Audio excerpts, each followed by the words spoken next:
Bismillaahi Raxmaani Raxiim. Assalaamu calaykum waraxmatullaahi tacaala wabarakaatuhu. Dhegeystayaal daawadayaal kusoo dhawaada barnaamijka xulka siyaasadda ee janalka Warcadda Media.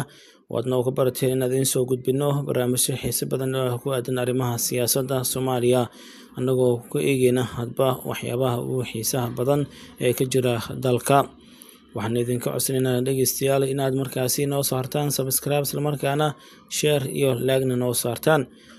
Barnaamijka maanta guud ahaan waxaan uga hadli doonaa Soomaaliya oo markaasi soo iibsanaysa 24 diyaaradood oo lagu magacaabo GF-17 oo ay markaasi soo saarto dowladda Pakistan iyo dowladda Sacuudiga. Kaalinta oo arrintan ay kaga jirto muhiimadda diyaaradahan ay Soomaaliya u leedahay, waxaa markaasi heerka uu marayo heshiiska lagu soo iibinayo diyaaradahan, waxyaabaha ay qaban doonaan ayaan guud ahaan barnaamijka kusoo qaadan doonaa, isla markaana aad kaga bogan doontaan macluumaad dhammaystiran oo ku aadan diyaaradahan ay Soomaaliya soo iibsanayso iyo waxa ay xaaladda Soomaaliya ka bedeli karto ayaana ku eegi doonaa haddii Allah wadale uu raalli ka noqdo.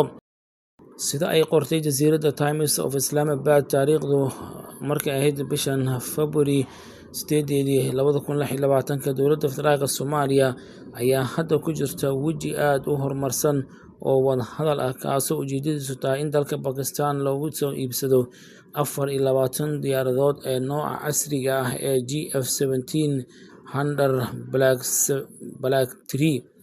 Tallaabadan ayaa lagu sifeeyay mid ka mid ah go'aanadii ugu saameynta badnaa ee Soomaaliya qaado tan iyo burburkii dowladdii dhexe ee Soomaaliya 1991, iyadoo ay Soomaaliya dooneyso inay dib u soo celiso maqaamkeedii militari ee gobolka Geeska Afrika kadib muddo dheer oo ay ka maqneyd burburkii dagaaladii sokeeye ee uu dalka soo maray.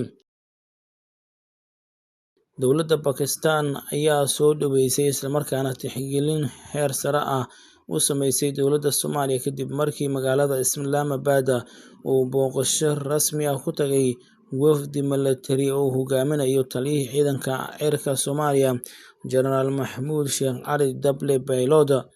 Ilaha ay warbixintu xiganayso waxa ay tilmaamayaan in heshiiskani uusan ahayn oo keliya iibsi diyaaradeed, balse uu yahay iskaashi istiraatiijiyad ballaaran leh.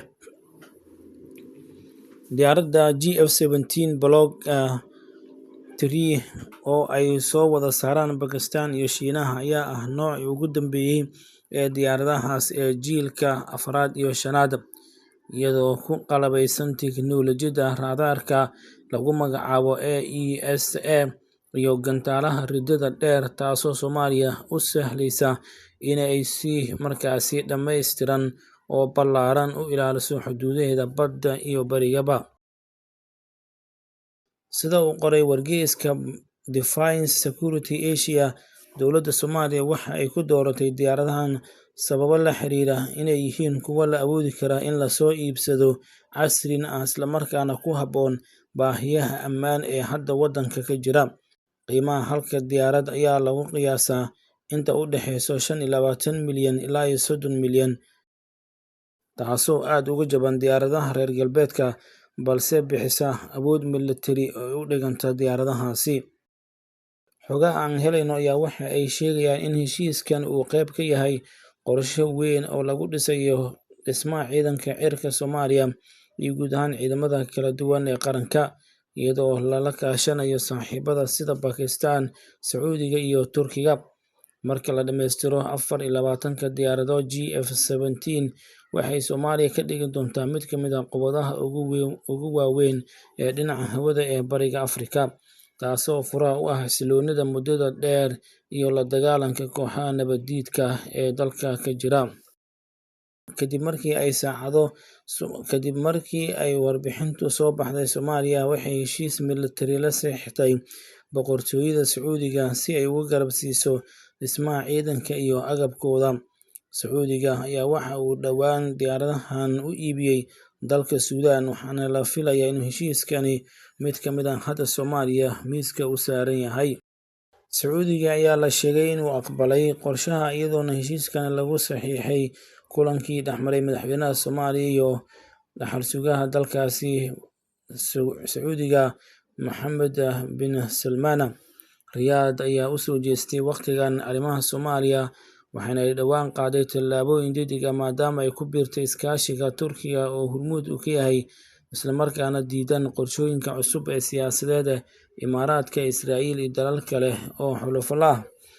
Diyaaradaha Sacuudiga uu iibinayo Soomaaliya ayaa lagu farsameeyay dalalka Bakistaan iyo Shiinaha, waxaana si gaar ah loogu iibinayaa nooca loo yaqaan Block 3, waxaana intaasi sii dheer in tallaabada labaad ay noqonayso in maraakiib dagaal loo iibiyo Soomaaliya, sida heshiiska uu qorayo.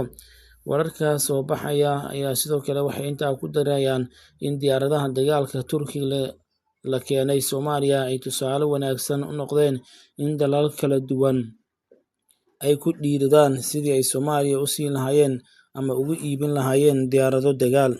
Qiimaha diyaaradda GF-17 oo lagu qiyaasay $25 ilaa $30 milyan oo doolarka Mareykanka, duuliyayaasha diyaaradahan ayaa lagu tababari karaa sanad ilaa 2 sano.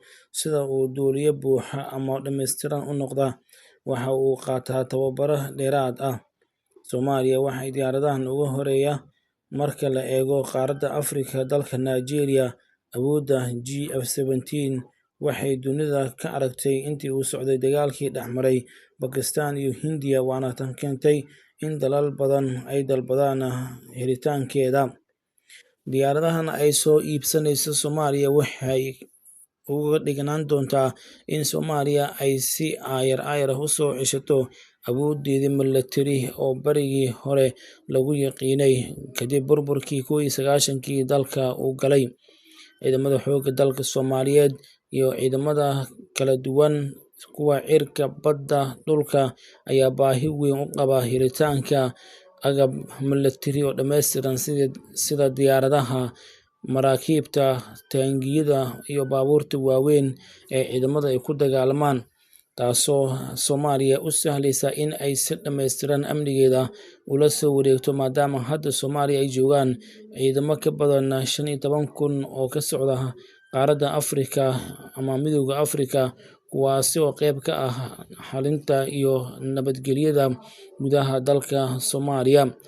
Dowladda Federaalka Soomaaliya ayaa dadaal ballaaran ugu jirta sidii ay u heli lahayd lacagta lagu qiyaasay diyaaraddan guud ahaan ay ku bixi karto ayaa la sheegay in ay ku dhowaan karto lacag $1 bilyan oo doolarka Mareykanka ah, taasoo dowladda Soomaaliya laga yaabo in dowladaha qaarkood ay dhaqaalo ka badan ama dhaqaale kala bar ay ka helaan, inta kalena ay Soomaaliya ay noqon karto dowlad markaasi si deen ah kusoo qaadata kharashaadkaasi. Si kastaba ha ahaatee, diyaaradahan haddii ay suurto gasho in Soomaaliya ay soo iibsato, waxay Soomaaliya markaasi ay noqon doontaa dal leh awoodaha ugu waaweyn qaaradda Afrika. Guud ahaan barnaamijkeenan xulka siyaasadda oo maanta ku eegeynay diyaaradda GF-17 oo ay Soomaaliya soo iibsanayso muhiimadda ay leedahay ayaa intaan kusoo gabagabaynaynaa. Barnaamijkan muuqaalkiisa xigantan dib ugu kulmi doono annagoo isku duwan dhammaanteen nabadgelyo. Waxaan idinka codsanaynaa inaad share iyo comment iyo like noo saartaan, isla markaana channelka subscribe noo saartaan. Nabadgelyo.